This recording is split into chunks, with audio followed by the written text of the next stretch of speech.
Alexey Alexandrovitch, after meeting Vronsky on his own steps, drove, as he had intended, to the Italian opera.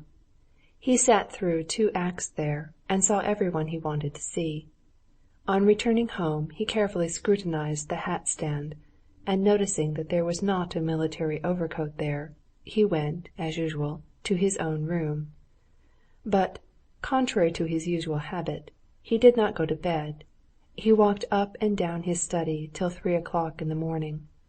The feeling of furious anger with his wife, who would not observe the proprieties and keep to the one stipulation he had laid on her, not to receive her lover in her own home, gave him no peace. She had not complied with his request, and he was bound to punish her and carry out his threat, obtain a divorce and take away his son. He knew all the difficulties connected with this course, but he had said he would do it, and now he must carry out his threat. Countess Lidia Ivanovna had hinted that this was the best way out of his position, and of late the obtaining of divorces had been brought to such perfection that Alexey Alexandrovitch saw a possibility of overcoming the formal difficulties. Misfortunes never came singly, and the affairs of the reorganization of the native tribes and of the irrigation of the lands of the Zaraisky province had brought such official worries upon Alexey Alexandrovitch that he had been of late in a continual condition of extreme irritability. He did not sleep the whole night, and his fury, growing in a sort of vast arithmetical progression, reached its highest limits in the morning. He dressed in haste, and as though carrying his cup full of wrath, and fearing to spill any over, fearing to lose with his wrath the energy necessary for the interview with his wife, he went into her room directly he heard she was up. Anna, who had thought she knew her husband so well, was amazed at his appearance when he went in to her.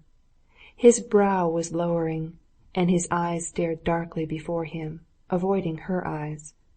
His mouth was tightly and contemptuously shut.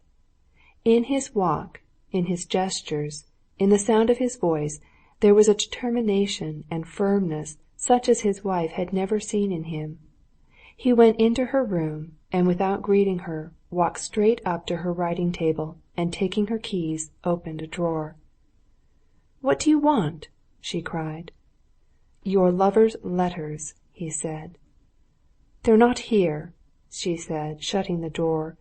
But from that action he saw that he had guessed right, and roughly pushing away her hand, he quickly snatched a portfolio in which he knew she used to put her most important papers. She tried to pull the portfolio away, but he pushed her back. "Sit down. I have to speak to you," he said, putting the portfolio under his arm and squeezing it so tightly with his elbow that his shoulder stood up. Amazed and intimidated, she gazed at him in silence. "I told you that I would not allow you to receive your lover in this house." "I had to see him to—" She stopped, not finding a reason. "I do not enter into the details of why a woman wants to see her lover." "I only—" she said, flushing hotly. This coarseness of his angered her and gave her courage. "Surely you must feel how easy it is for you to insult me," she said. "An honest man and an honest woman may be insulted," he said. "But to tell a thief he's a thief is simply la constatation d'enfant." "This cruelty is something new I did not know in you." "You call it cruelty for a husband to give his wife liberty, giving her the honorable protection of his name, simply on the condition of observing the proprieties. Is that cruelty?" "It's worse than cruel. It's base, if you want to know," Anna cried in a rush of hatred, and getting up, she was going away. "No!" he shrieked in his shrill voice, which pitched a note higher than usual even, and his big hands clutched her by the arm so violently that red marks were left from the bracelet he was squeezing. He forcibly sat her down in her place. "Base! If you care to use that word, what is base is to forsake husband and child for a lover, while you eat your husband's bread." She bowed her head. She did not say what she had said the evening before to her lover, that he was her husband, and her husband was superfluous. She did not even think that.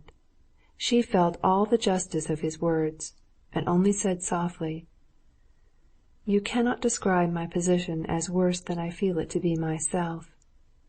But what are you saying all this for?" "What am I saying it for? What for?" he went on, as angrily. "That you may know that since you have not carried out my wishes in regard to observing outward decorum, I will take measures to put an end to this state of things." "Soon, very soon, it will end, anyway," she said, and again, at the thought of death near at hand and now desired, tears came into her eyes. "It will end sooner than you and your lover have planned, if you must have the satisfaction of animal passion." "Alexey Alexandrovitch, I won't say it's not generous, but it's not like a gentleman to strike anyone who's down." "Yes, you only think of yourself, but the sufferings of a man who was your husband have no interest for you. You don't care that his whole life is ruined, that he is Alexey Alexandrovitch was speaking so quickly that he stammered and was utterly unable to articulate the word suffering. In the end he pronounced it thuffering. She wanted to laugh, and was immediately ashamed that anything could amuse her at such a moment. And for the first time, for an instant, she felt for him, put herself in his place, and was sorry for him. But what could she say or do? Her head sank, and she sat silent. He too was silent for some time, and then began speaking in a frigid, less shrill voice, emphasizing random words that had no special significance. "I came to tell you," he said. She glanced at him. No, it was my fancy, she thought, recalling the expression of his face while he stumbled over the word suffering. No, can a man with those dull eyes, with that self-satisfied complacency, feel anything? "I cannot change anything," she whispered. "I have come to tell you that I am going tomorrow to Moscow and shall not return again to this house, and you will receive notice of what I decide through the lawyer into whose hands I shall entrust the task of getting a divorce. My son is going to my sister's," said Alexey Alexandrovitch, with an effort recalling what he had meant to say about his son. "You take Seryozha to hurt me," she said, looking at him from under her brows. "You do not love him. Leave me Seryozha." "Yes, I have lost even my affection for my son, because he is associated with the repulsion I feel for you, but I shall take him. Good-bye." And he was going away, but now she detained him. "Alexey Alexandrovitch, leave me Seryozha," she whispered once more. "I have nothing else to say. Leave Seryozha till I shall soon be confined. Leave him." Alexey Alexandrovitch flew into a rage, and, snatching his hand from her, he went out of the room without a word. Chapter 4